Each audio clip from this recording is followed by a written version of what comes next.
ప్రతి ఉదయం దేవుని వాగ్దానం అనే కార్యక్రమానికి ప్రేమతో మిమ్మల్ని ఆహ్వానిస్తుంటున్నాను.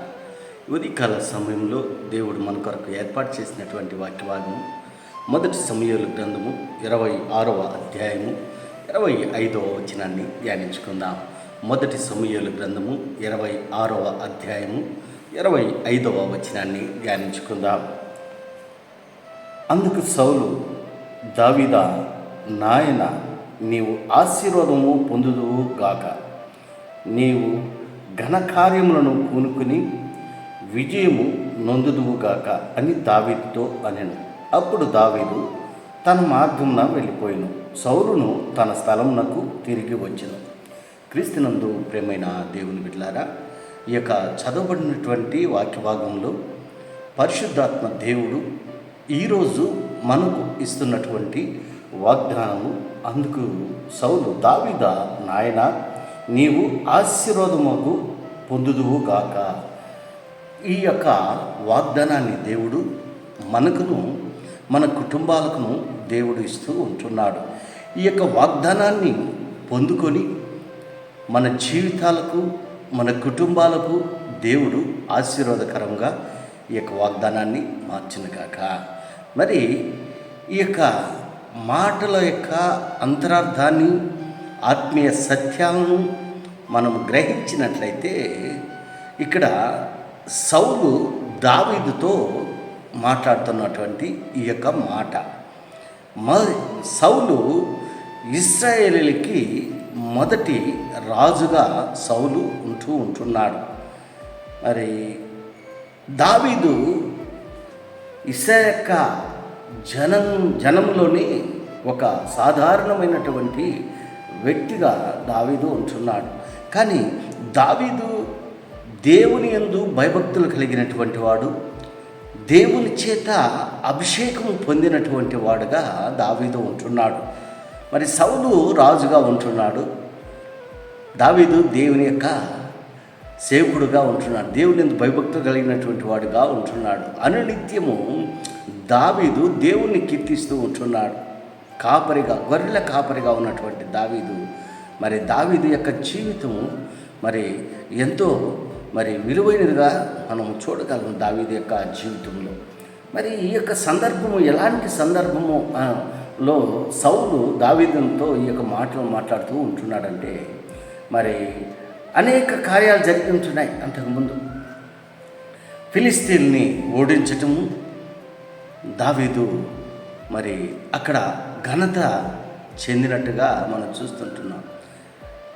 దావీదు సౌలుకు 1000 కొలది, దావీదుకు 10,000 కొలది అని ప్రజలు దావీదును కొడియాడినప్పుడు సౌలుకి ఒక అసూయ ఏర్పడింది. ఎందుకనగా గొల్యాతును దేవుడు కృప ద్వారా దావీదు గొల్యాతును ఓడించాడు. అందును బట్టి అక్కడ ఉన్నటువంటి ప్రజలందరూ కూడా దావీదును మరి పొగుడుతూ ఉంటున్నారు.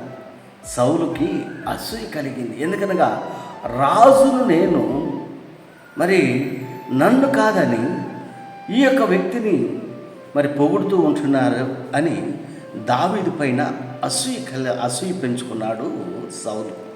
దావీదును ఏ రీతిగా అయినా కూడా దావీదును చంపాలని సౌలు కపటోపాయము చేసి మరి దావీదును చంపాలా అని అనుకున్నాడు. తన సైనికుల ద్వారా దావీదును మరి తరుముకున్నాడు. దావీదు మరి సౌలుకు దూరంగాను, సౌలు యొక్క సైనికులకు దూరంగాను తప్పించుకొని పోయి మరి ఒక గుహలో దాక్కుని ఉంటున్నాడు. అదోమా గుహలో దాక్కుని ఉంటున్నాడు. అటువంటి సందర్భంలో దావీదును సౌలు కనుగొని దావీదు దగ్గరకు వచ్చి ఈ యొక్క మాటలను మాట్లాడుతూ ఉంటున్నాడు.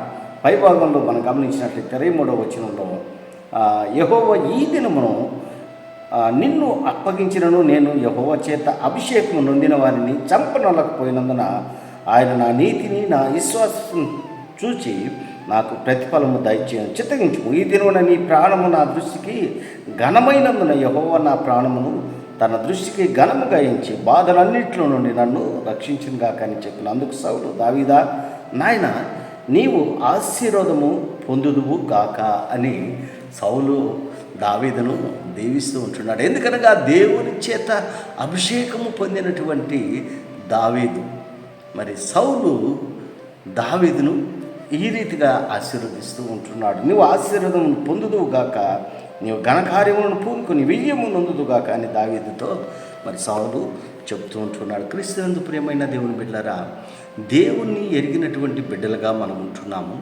దేవుణ్ణి నమ్ముకున్నటువంటి ప్రజలుగా మనం ఉంటున్నాము. మనము ఆశీర్వదింపబడినటువంటి వారం, మనం దేవుని చేత దీవింపబడినటువంటి వారం. మరి సౌలు దావీదును మరి చంపనొలక నీవు ఆశీర్వదింపబడినటువంటి వాడు, నువ్వు ఇంకనూ ఆశీర్వాదం పొందుదువు గాక, మరియు మంచి ఘనకార్యాలను చేయుదుగాకని అక్కడ దావీదును ఆశీర్వదిస్తూ ఉంటున్నాడు. దావీదు పొందుకున్నటువంటి ఆశీర్వాదాలు, దీవెనలు నీవు నేను పొందుకోవాలని ఈ ఉదయకాల మాటలతో మీకు హెచ్చరిక చేస్తుంటున్నాను. దేవుడు ఈ యొక్క మాటలను మీకును మీ కుటుంబాలను దేవుడు ఆశీర్వాదకరంగా మార్చునుగాక. ఆమేన్.